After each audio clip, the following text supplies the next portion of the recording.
On the night of May 2nd, 1970, four men from the Fontenot family gathered at a modest house on the outskirts of Jackson, Mississippi.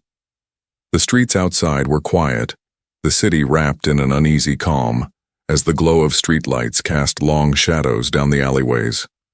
These men, hardened by years of living on the edge of a violent world, were about to embark on an operation that would change everything. By dawn, 16 men would be dead, their lives claimed by ruthless revenge. The Fontenots, a family with a reputation for swift and brutal justice, were not the type to settle scores with words. They were driven by an unrelenting belief that justice could only be served through the harshest means. That night, their target wasn't a rival gang or an enemy from their past. It was an event that seemed so small, yet it would ignite a firestorm of violence: a stolen bicycle. If you have the courage to hear this story, leave your like and subscribe to the channel. But I warn you, this narrative contains extreme violence based on real events.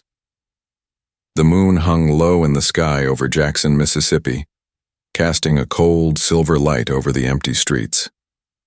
Inside the Fontenot home, the air was thick with tension. Four men sat around the kitchen table, their faces illuminated by the dim glow of a single hanging light bulb. The smell of stale coffee lingered in the air, but it was the sound of silence that filled the room. They had been waiting for this moment all evening. Victor Fontenot, the patriarch of the family, sat at the head of the table, his knuckles clenched around a half-empty whiskey bottle. His graying hair and weathered face were evidence of a life spent in and out of prison, but his eyes, sharp and calculating, revealed the depth of his rage. "We can't let this slide," Victor finally spoke, his gravelly voice breaking the silence. "A man doesn't just take something from you and walk away like nothing happened. He has to pay." The men nodded in agreement, their faces grim. His sons, Gerald and Roy, both hardened by years of street fighting and criminal enterprises, exchanged glances. Sitting beside them, their cousin, Ray, who was more of an outsider to the family, nervously shifted in his chair. Gerald leaned forward, his eyes burning with a quiet fury. "A bicycle, that's all it was. Some punk kid took it off my porch. But I'm telling you, that kid had some kind of protection. He's part of something bigger." Roy, who had always been the more level-headed one, looked skeptical. "We're gonna kill 16 men over a damn bicycle? That's a lot of blood for one bike." Victor's gaze hardened, his fingers tapping rhythmically on the bottle. "It's not just a bike, Roy. It's about respect. You let someone take what's yours, and you're finished. They'll never stop. They'll take more. And when they come for you next, there won't be anyone left to defend you." Ray, who had been quiet until now, cleared his throat. "Who are we up against, Victor? You're saying this kid's just the tip of the iceberg, but how deep does this go?" Victor leaned back in his chair, his eyes narrowing as he studied his sons and nephews. "The Johnsons. They run the streets around here. A small-time operation, sure, but they have connections and they've been pushing us around for too long." Gerald grinned, the idea of going to war with the Johnsons lighting a fire in him. "We'll make 'em regret ever messing with us." Victor's voice was ice cold. "You won't just make them regret it. You'll send a message. Make sure they understand what happens when they mess with the Fontenots." As they discussed the details, the tension in the room grew thicker. There was no turning back now. The Fontenots had lived by the code of street justice their entire lives, and this was just another chapter in their story. A story built on violence, fear, and the unshakable belief that they were above the law. Victor turned to his sons. "We'll hit them hard, fast. Make sure no one gets out alive. And don't stop until the job's done." Gerald stood up, slapping his hands on the table. "I'm ready. Let's go clean up this mess." The men moved quickly, grabbing their jackets, loading up their weapons, and making their way out into the night. The streets of Jackson, usually quiet and peaceful, felt different tonight. There was an eerie calm, as if the city itself knew something was about to happen. As they drove through the winding streets, their heads filled with thoughts of what was to come, Victor's mind was focused. He had seen violence before, felt the weight of death on his shoulders, but this time, it felt different. This wasn't just about sending a message. It was about something much deeper. The Johnsons had crossed a line, and the Fontenots weren't about to let it slide. There would be no turning back once they crossed that threshold. There was only the bloodshed ahead, and the price of vengeance.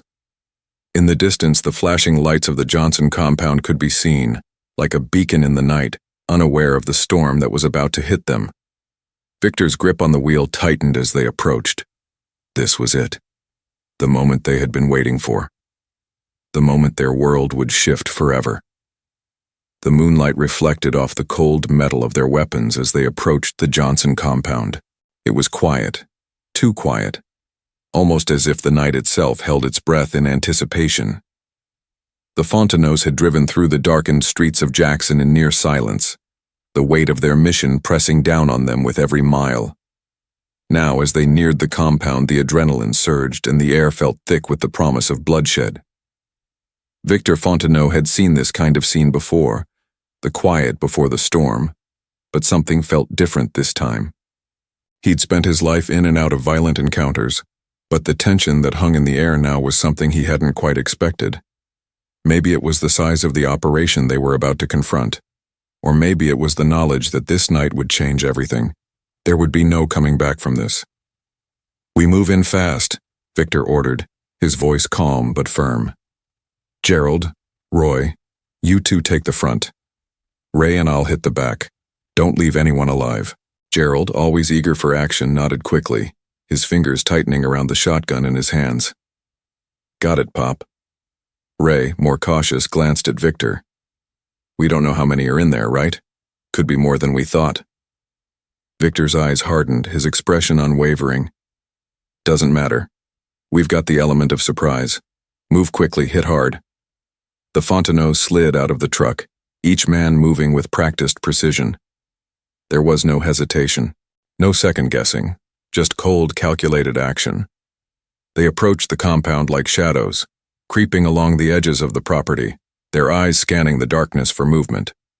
The Johnsons had always been a loose, unpredictable group, the kind of people who made their living in the shadows, selling whatever they could to whoever was willing to buy. The kind of people who thought they could take what they wanted, when they wanted, without any consequences. Tonight, the Fontenots would show them the cost of that arrogance. As they reached the edge of the compound, they could hear the faint sounds of conversation coming from inside the small building. Laughter, muffled voices, the occasional clink of glass. The Johnsons were celebrating something, unaware that their world was about to collapse around them. Victor motioned for the others to stay silent, and they crouched low, moving swiftly toward the back of the building. Gerald and Roy took their positions at the front, ready to storm the place. Ray and Victor waited for the signal. Victor's eyes scanned the windows. The men inside had no idea what was coming. He could feel the weight of the moment in his chest, but there was no turning back. This wasn't about a stolen bicycle anymore. It was about sending a message that would echo across Jackson and beyond. A message that the Fontenots didn't take threats lying down. Finally, the signal came. Gerald kicked open the front door with a force that sent it crashing into the wall. The noise was deafening, the sound of wood splintering and metal crashing to the floor. The Johnsons inside froze, panic flashing across their faces as they scrambled to reach their weapons. Before they could react, the Fontenots were on them. Gerald and Roy opened fire, the sound of shotgun blasts filling the air, echoing through the compound.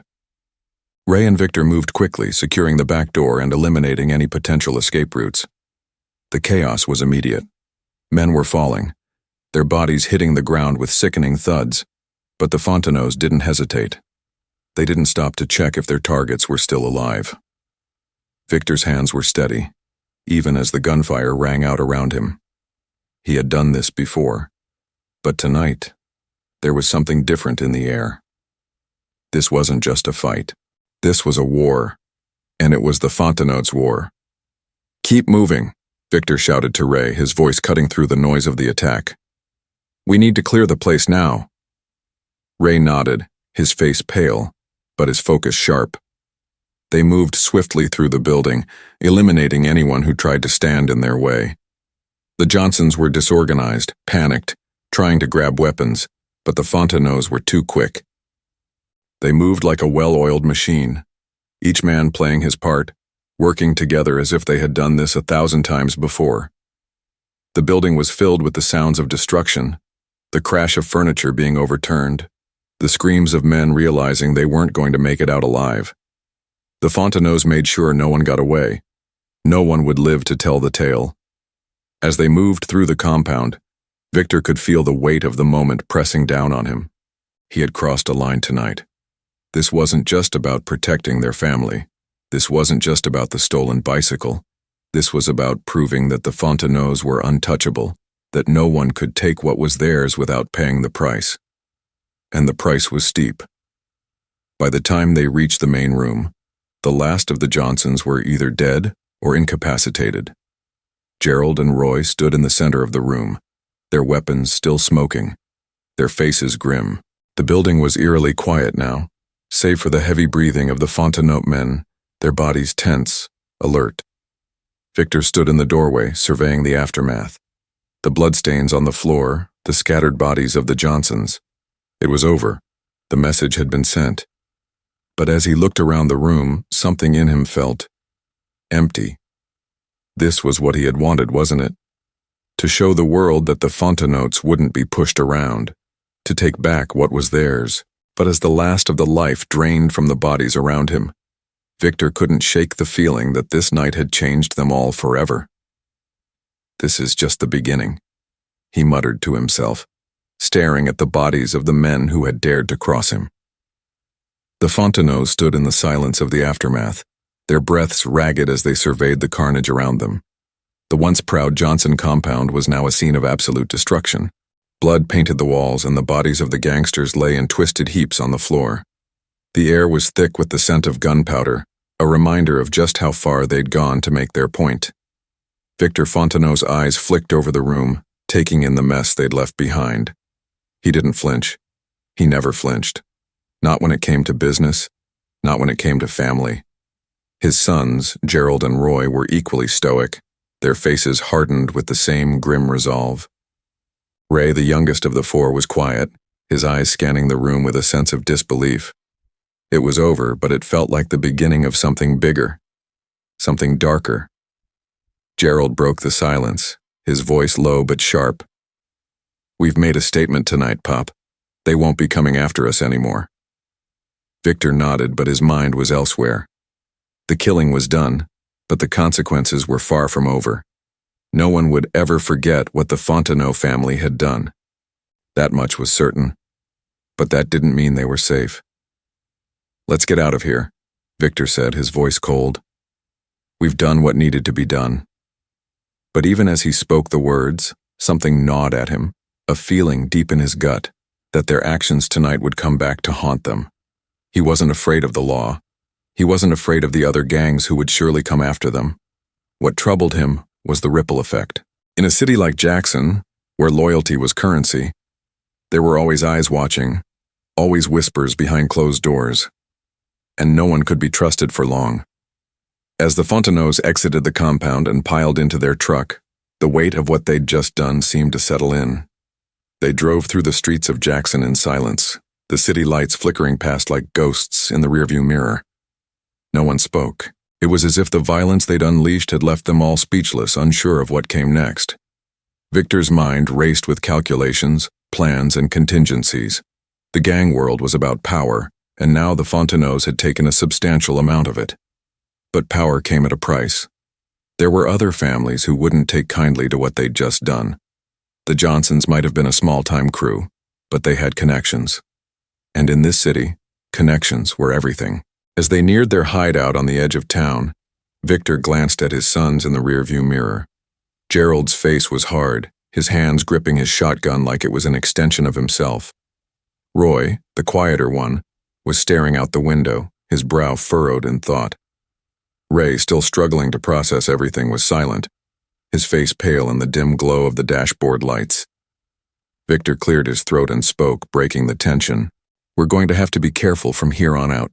We've made a powerful enemy tonight, and enemies don't forget." "Who's going to come after us?" Roy asked, his voice steady. The Johnsons were weak. The city won't care about a couple of dead gangsters. It's not just about the Johnsons, Victor replied, his voice low.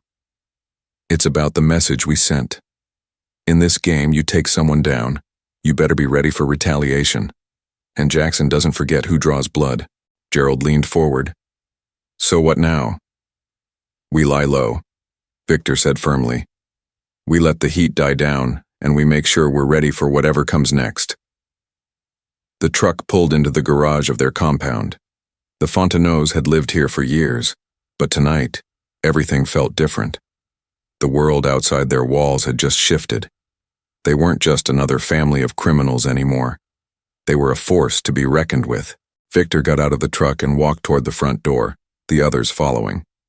Inside, the air was heavy with the unspoken understanding that they had crossed a line. What they had done tonight was irreversible. They had spilled blood, and there would be no going back from that. As the Fontenots entered the house, the sound of a phone ringing shattered the silence. Victor's hand instinctively reached for his pistol, but then he paused. It wasn't an unfamiliar number. He knew who it was. He picked up the phone, his voice flat as he answered. Fontenot. A voice on the other end was all business. You don't know who you've pissed off, do you? Victor's grip tightened on the phone. The voice was unfamiliar, but the tone was unmistakable. It was someone who had heard what had happened at the Johnson compound and wasn't pleased. Who's asking? Victor replied, trying to keep his cool. You've just made things very complicated for yourself, Mr. Fontenot, the voice said, its tone laced with venom. The Johnsons might have been small time, but they had friends. You've got your work cut out for you now. Be ready. You'll be seeing us soon. The line went dead. Victor stared at the phone in his hand, his jaw tightening. The message was clear. Retaliation was inevitable. But the Fontenots weren't going to back down. They'd just started a war, and they were going to fight it on their own terms. They had the strength, they had the numbers, and they had the will. We're not done, Victor muttered, his voice low and dangerous. We're just getting started.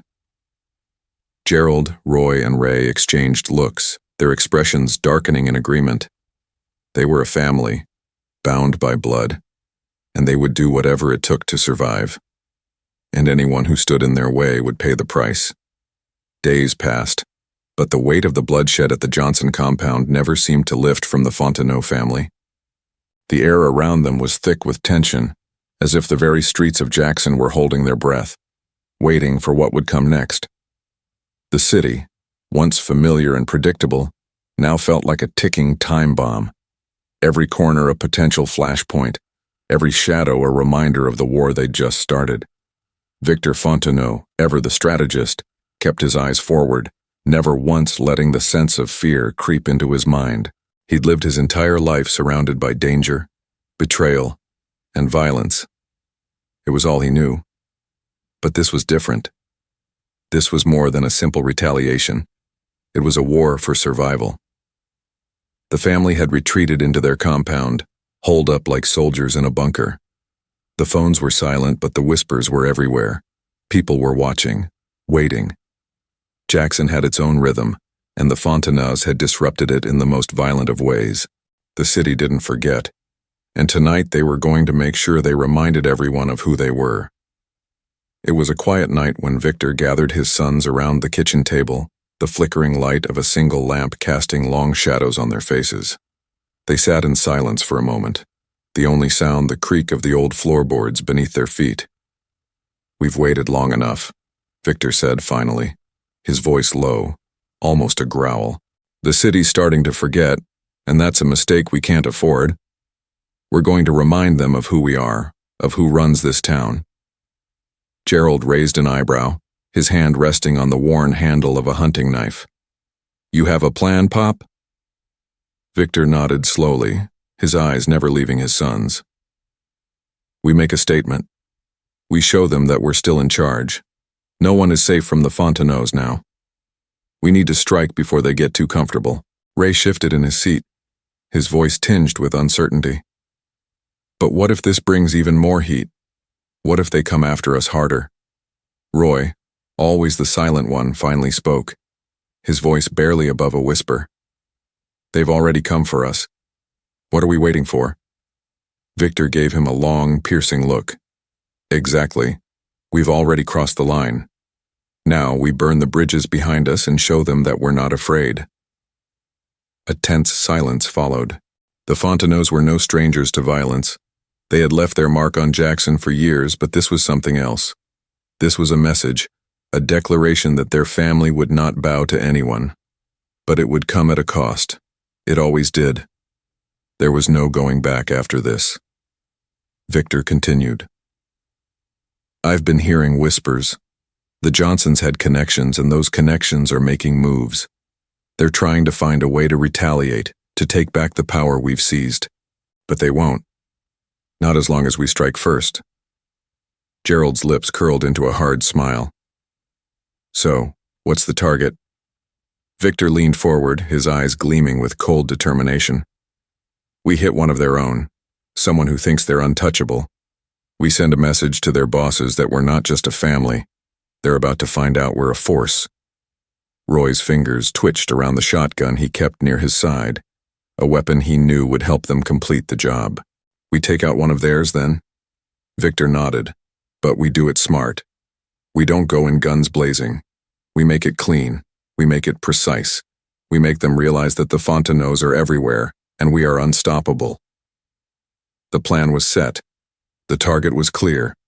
Now it was only a matter of when they would strike. As the family stood up and prepared for what was to come, Victor couldn't help but feel a strange sense of certainty settle over him. This wasn't just about power anymore. It was about pride. His family's pride. And in a city like Jackson, where respect could be bought and sold, he wasn't about to let anyone take what they had earned. Let's go, Victor said, his voice sharp and final. We end this tonight. The Fontenots piled into their trucks and rolled out of the compound, the city streets now their hunting ground. The air was thick with anticipation, the sense of violence and reckoning looming like a dark cloud overhead. In the dead of night, they made their move. They drove through the quiet streets, passing neighborhoods where the faint hum of nightlife still buzzed, oblivious to the storm that was about to hit. Jackson wasn't ready for what was coming. No one ever was. The Fontenot parked a few blocks away from their target's location. Their victim was a known member of a rival gang, someone who had ties to the Johnsons. They knew his routine. They knew where he would be. And tonight, he would never see them coming. Victor checked his watch, signaling to his sons. Move fast, move quiet. We're in and we're out. As they approached the building where their target lived, the family's movements were synchronized, silent, fluid, as if they had done this 1,000 times before. The weight of their weapons was a constant reminder of what they were about to do. Gerald was the first to reach the door, his hands steady as he placed a crowbar against the frame. The door creaked open without a sound, and the family slipped inside, blending into the shadows of the dark apartment. Their target was asleep on the couch, completely unaware of the deadly force about to descend upon him. He had no idea that the Fontenots were watching, that his life had already been signed away in blood. Ray moved first, his eyes locked on the target. The rest of the family followed suit, the soft shuffle of their boots drowned out by the pulse of anticipation in the air.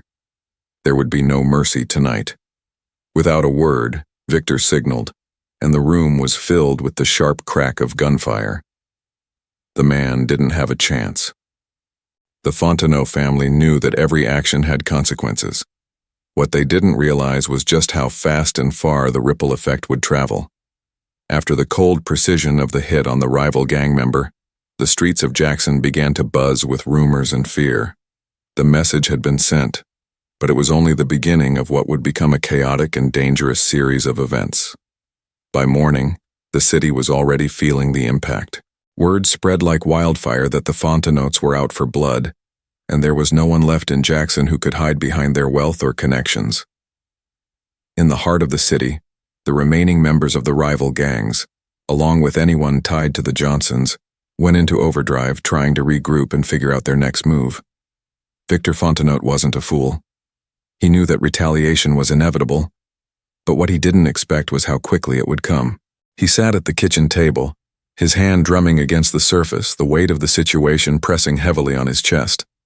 He could feel the storm gathering around them.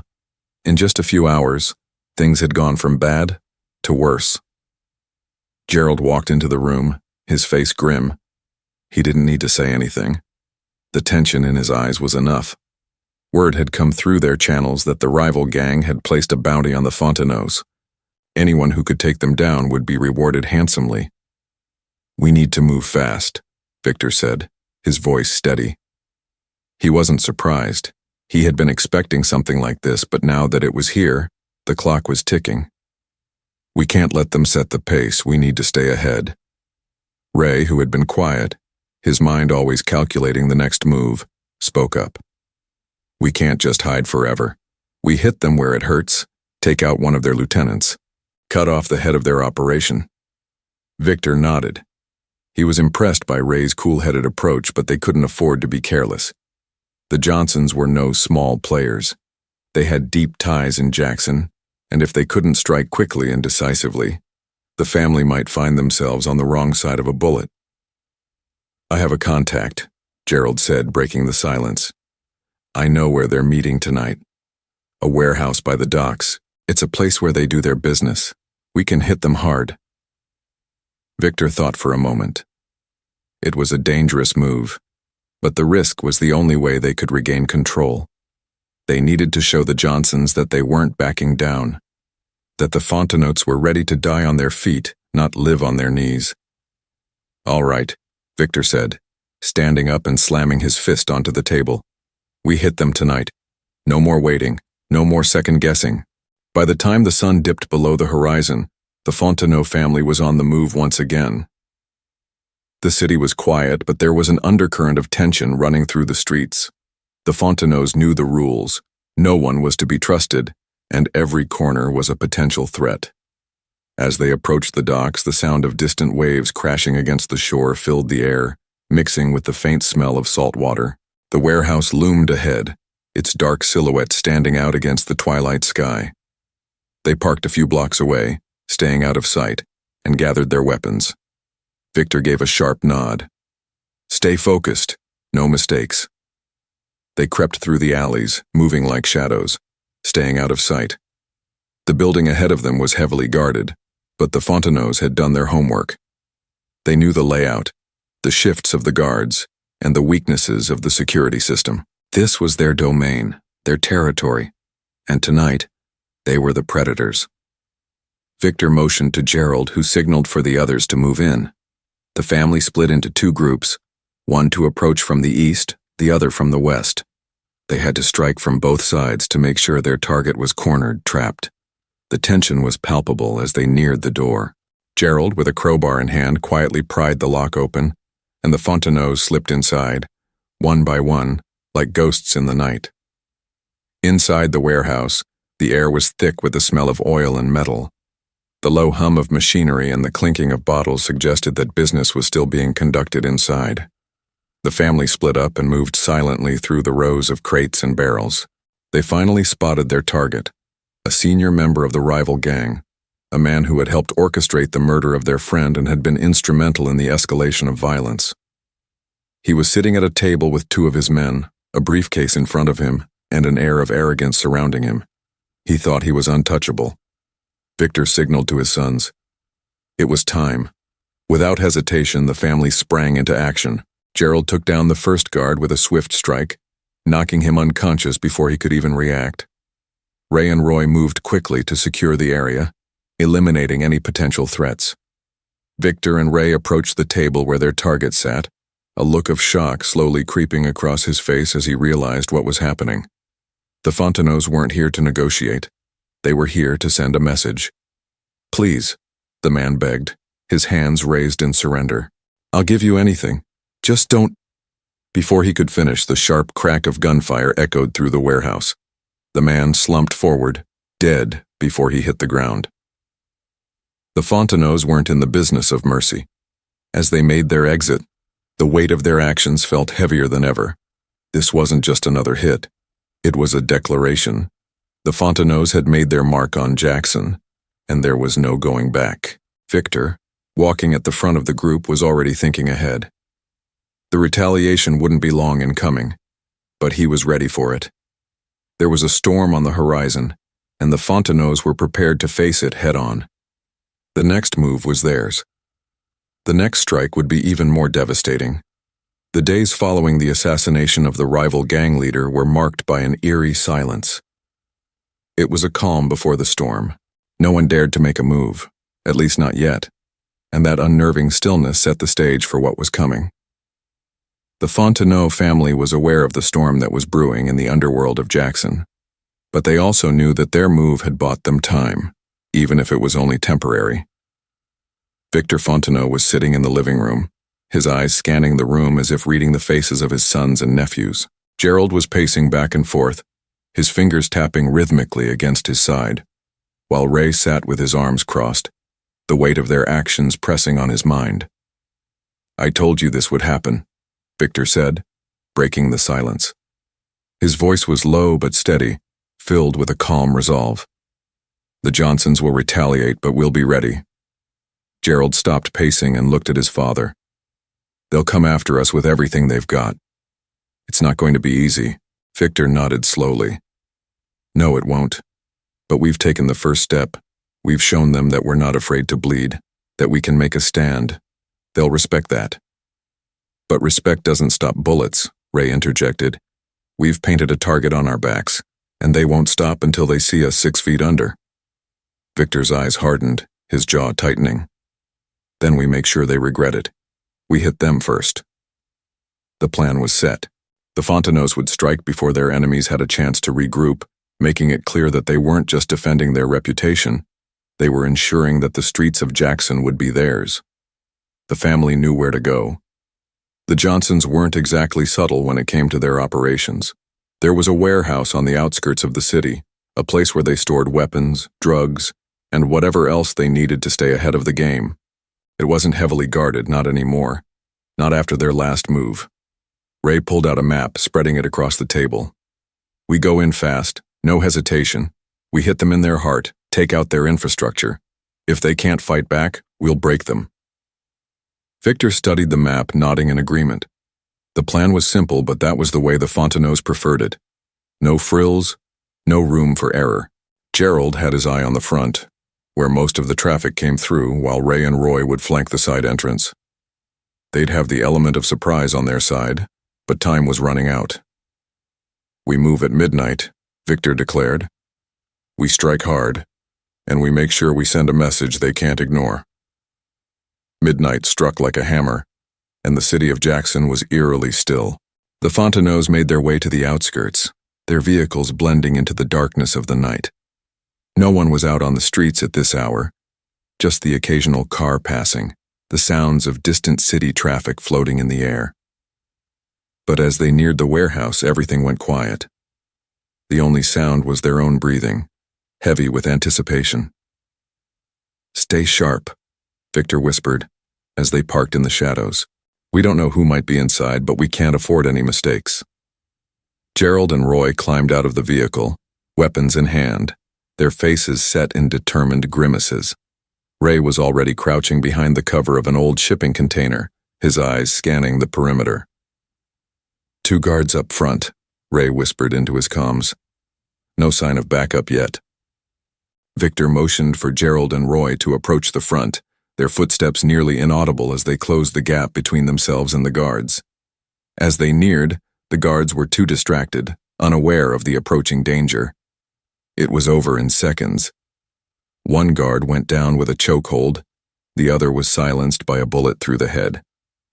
Victor and the rest of the family moved in swiftly, slipping through the darkened warehouse like shadows. The building smelled of old oil and dust, the air thick with the scent of danger. They moved down the narrow aisles, their footsteps muffled by the concrete floor, their bodies tense as they waited for the sound of any movement. It was Gerald who spotted them first. A group of Johnson's men huddled around crates in the back corner, counting money and laughing. They were completely unaware of the danger that was about to strike. Ray nodded toward the family, signaling that the time had come. Without a word, they all took their positions. The Fontenots were like a well-oiled machine, moving together as one unit. The silence was broken by the sharp sound of gunfire, echoing off the walls of the warehouse. The first man went down instantly, and the chaos that followed was swift and brutal. The Fontenots were relentless, moving with precision, their weapons deadly accurate. One by one, the men guarding the back of the warehouse fell. Gerald and Roy took out the first line of defense while Ray and Victor moved in to finish the job. The remaining men didn't have a chance. As the last of the Johnsons' men hit the floor, the Fontenots stood in the midst of the wreckage, their faces grim. It was over, but the message had been sent.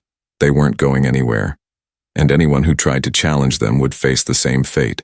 Victor stood tall, his eyes cold as he surveyed the scene. This is only the beginning. The air in Jackson had changed. The aftermath of the attack on the Johnson gang had left the city uneasy, on the edge of something bigger. The Fontenot family's victory wasn't just a mark of survival. It was a declaration of war. Jackson was their city now, and anyone who dared to challenge them would face the same deadly reckoning. Victor Fontenot was seated at the head of the table again, his fingers tracing the edge of a glass, lost in thought. His sons and nephews were gathered around him, all with different expressions, some cautious, some eager, all waiting for the next move. Gerald spoke first, breaking the heavy silence. We've made a statement, but that's only half the battle. The Johnsons won't sit back and take this. They'll come for us, and we need to be ready. Ray nodded, his eyes scanning the room. And we can't afford to wait for them to strike. If we don't hit them before they get organized, it's only a matter of time before they retaliate, and next time, they'll come harder. Victor looked at each of them, his expression unreadable. The loss of life from the previous night had done its job. It had shaken the city's criminal world, sending a clear message that the Fontenots weren't to be trifled with. But now, the real test was in keeping their grip on the power they had seized. They'll be desperate, Victor finally said, his voice low and measured. We use that. We draw them in. We make them think we're weak when we're not. Let them chase us into a corner. And when they do, we'll make them wish they never took that first step. His words were chilling, but they weren't empty. The Fontenots had been through hell before, and they had learned that control wasn't about brute force, it was about manipulation. It was about using fear, uncertainty, and chaos to their advantage. Ray leaned forward, the flickering light from the table's overhead lamp casting shadows on his face. I know where we can hit them next. There's a safe house they've been using, just on the edge of town. We get in, take out their leaders, and leave a message that they can't ignore. Victor considered the plan. Do it, but don't make it too clean. Leave them with something to think about. That night, as the moon hung low over Jackson, the Fontenots once again slipped into the shadows. This time they weren't going for an all-out assault. They were going for precision, taking out the Johnsons' remaining leadership in a hit that would shake them to their core. The city was quieter than usual, a perfect backdrop for what was about to unfold. As the Fontenot family approached the safe house, they saw the familiar, dimly lit building looming in front of them. Their vehicles came to a halt behind an abandoned structure, the sound of engines cutting off sharply as the family readied themselves. Gerald checked his weapon, his face set with the same intensity that had marked every move they had made so far. This time we don't leave anything behind. We finish it. Victor nodded, his eyes cold. We do what we came for, and nothing more. The rest can wait for another day. They moved swiftly through the night, their movements synchronized. Ray led the way, his keen instincts guiding the family like a hawk circling above its prey. He knew every detail about the Johnsons' operations, and he knew how to break them down piece by piece. As they neared the entrance to the safe house, Victor motioned for the others to stay low. The Fontenots had done their homework, and they knew the building was only lightly guarded. 2 men stood near the entrance, but they didn't have the experience to notice the approaching danger. Before they could react, the Fontenots moved in, quick and silent. One guard was disarmed and taken down with a chokehold before he even knew what hit him. The other was shot in the back of the head, his body falling limp to the ground without a sound. The rest of the family slipped inside, their guns drawn, eyes scanning the darkness.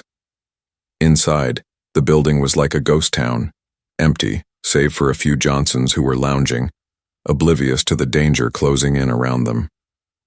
Gerald and Roy moved silently through the hallways, their footsteps muffled against the old wooden floors. They didn't need to speak. The family communicated through instinct. Victor reached the room first, his gun trained on the leader of the Johnsons, a man named Tommy Mercer, sitting at a desk and flipping through papers. The man never even saw him coming. A single shot rang out, echoing through the building, and Tommy Mercer collapsed to the floor, dead before he hit the ground. The Fontenots had done their work efficiently. They moved quickly through the rest of the safe house, clearing rooms and taking out anyone who was still left. But it wasn't just about killing. It was about sending a message. They left the bodies in plain sight, a clear warning to anyone who thought they could rise against the Fontenots. By the time they left the safe house, the message had been made. They weren't just taking out their enemies. They were making sure no one would ever forget the Fontenot name. In the aftermath of the raid, the Fontenots knew they had secured another victory, but it felt like they were only scratching the surface. The bloodshed had been swift, precise, and effective, but now the world around them was shifting. Jackson's underworld was beginning to feel the weight of the Fontenot family's power, and it wasn't just the gangs or criminal networks that were taking notice. The city itself, the very people who had lived in the shadow of corruption for decades, were beginning to stir. For the first time in a long while, the citizens of Jackson had witnessed the raw brutality of the Fontenots. 16 men dead in less than 2 weeks, with no real answers. No one knew who was behind it, and that only added to the fear. Victor Fontenot was sitting in his study, alone, as the night stretched on. He poured himself a drink, the amber liquid reflecting the dim light of the lamp on his desk. The silence was oppressive, but he welcomed it. It gave him time to think, to plan the next steps in what was becoming an increasingly dangerous game. The phone on his desk rang, cutting through the quiet like a gunshot. He picked it up without a second thought. "Victor," said the voice on the other end. It was Ray. "We've got a problem." Victor raised an eyebrow, his grip tightening on the glass. "What kind of problem?" "Word's getting out. Some of the old players in the city are starting to get nervous. They don't know who we are, but they know something big is happening. They're afraid, and when people are afraid, they start making moves. We might be facing something we can't predict." Victor listened, his mind racing through possibilities. There were always dangers in the streets, but this was different. The Johnsons had been taken care of, but now the city was in turmoil. The old power structures, the alliances, the quiet negotiations, they were all beginning to unravel. "Keep your eyes open. We're not done yet," Victor said before hanging up. The following morning, the Fontenots began to feel the full force of the storm they had inadvertently set in motion. News of the murders at the Johnson safe house had spread like wildfire. It wasn't just the criminal world that was talking. It was the media. Rumors were flying across Jackson, and there were whispers of a new power rising in the city. Everyone was waiting for the other shoe to drop. Victor called a family meeting. He needed to make sure everyone understood the gravity of what was coming. This wasn't just about surviving. It was about owning Jackson, about building an empire that would withstand anything the world threw at them. "Gather around," Victor's voice cut through the air as his sons and nephews entered the room. The tension in the room was palpable. Everyone knew something had changed. "We've made our move," Victor began. "But this city is like a hornet's nest. We've knocked it over, and now they're swarming. They'll come for us one way or another. But we're not just going to survive. We're going to take it all." Gerald was the first to speak. "We hit them hard. We hit them fast. No mercy." Ray raised his hand, cutting him off. "There's more to it than just brute force. People are scared, Victor. The city's starting to turn on us. We need to control the narrative, make them believe they can't fight back. If we don't, we risk losing the loyalty we've built." Victor looked at his sons and nephews, his gaze steady, unwavering. "Ray's right. It's not enough to kill the Johnsons. We need to show the city who we are. We need to send a message that no one can touch us. Let's go after their turf, take control, Ray suggested. Victor thought about it for a moment, then nodded slowly. Exactly. But we do it differently this time. We make it look like the Johnsons started a war they couldn't finish. We turn their reputation against them. By the end of the week, Jackson had changed. It wasn't just about criminal activity anymore. It was about control of the streets, the businesses, the hearts and minds of the people who lived in the shadows. The Fontenots weren't just killers anymore. They were the law. Victor and his family started to carve up the city, taking control of the high-value areas, bars, brothels, casinos, and any other business that could turn a profit. They didn't rush. Every move was calculated, every step deliberate. They used their wealth, their influence, and their growing reputation to force out anyone who wasn't in line with their vision. In the heart of the city, the Fontenots held a stranglehold over the businesses that had once been run by the Johnsons and other rival factions.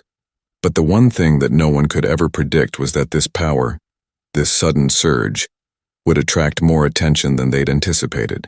Across Jackson, rumors were bubbling up. Stories of a new power-hungry family on the rise, and the old guards in the city were beginning to circle.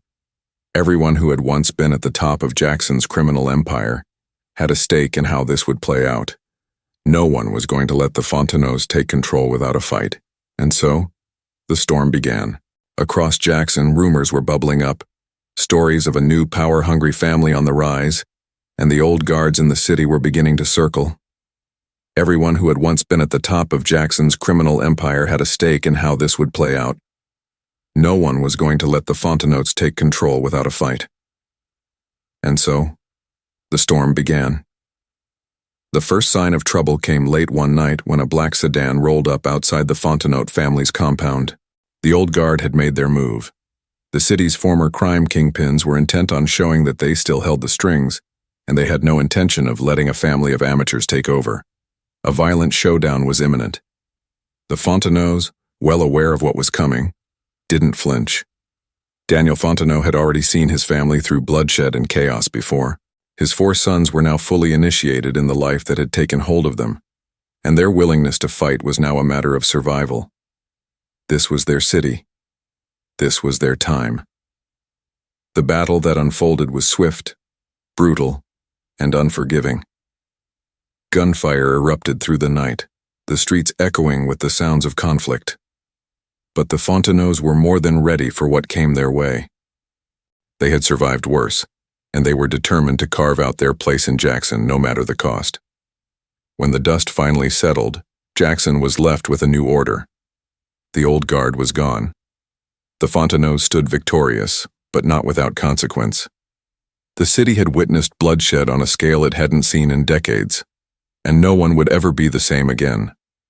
With the old regime wiped out, the Fontenots took control, cementing their power. But the price was steep. The memories of those who had fallen, both from the old guard and the Fontenot family, would forever haunt the streets of Jackson.